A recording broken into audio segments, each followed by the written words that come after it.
Hello, and welcome to Talk Sport Arsenal. We're thrilled to have you here as part of our community of passionate Arsenal fans. Subscribe to the channel and leave a like for a chance to win a new Arsenal shirt. Do not forget to tell us in the comments from which country you follow Arsenal news. Arsenal given Alexander Isak transfer incentive following title message from Manchester City. Alexander Isak could be the answer to Arsenal's striker desires, and transfer rules have opened the door to a potential opportunity in North London. Newcastle were beaten by Manchester City as both Arsenal and Liverpool were left grimacing at a late Oscar Bob goal which secured all 3 points in one of the league's trickiest environments. The Magpies had looked to be on the way to a famous victory, many thanks in part to a glorious strike by Alexander Isak. The Swede has transitioned seamlessly to the Premier League and has been a leading figure for Eddie Howe's side when available.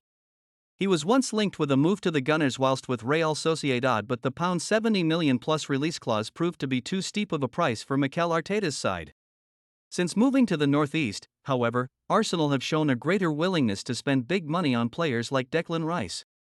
Newcastle might be mad to sell Isak, but due to profit and sustainability pressures, there are of course reasons that might advocate a sale. Isak's work this season and Arsenal's own needs at centre-forward have emerged at a time when the North London side might look to take advantage of the situation. Despite spending big, Newcastle are adamant they wish to maintain a good record regarding the rules. "We're compliant in the year we're talking about here and our plans are always to be compliant going forwards," said Darren Eales, Newcastle's CEO.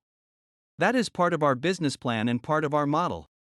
Eales was asked whether every player had a price, to which he simply said, "Correct." It therefore begs the question what Arsenal might have to part with to land Isak, who looks to be perhaps a better option than another target, Ivan Toney. Isak has shown consistency, has Champions League experience, playing time in and outside of the Premier League at an elite level, and is already in good form.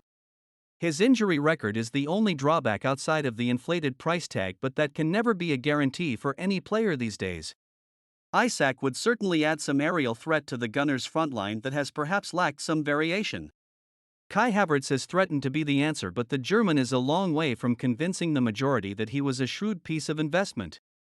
Any move this winter is highly unlikely due to Arsenal's own need to comply with profit and sustainability rules. However, the summer opens up more freedom for the club, but Arteta and sporting director Edu will have to consider all the options, of which Isak should certainly be one. Arsenal fans worldwide, if you are interested in the latest news about Arsenal, please subscribe and leave a like for more updates. Tell us in the comments from which country you follow Arsenal news.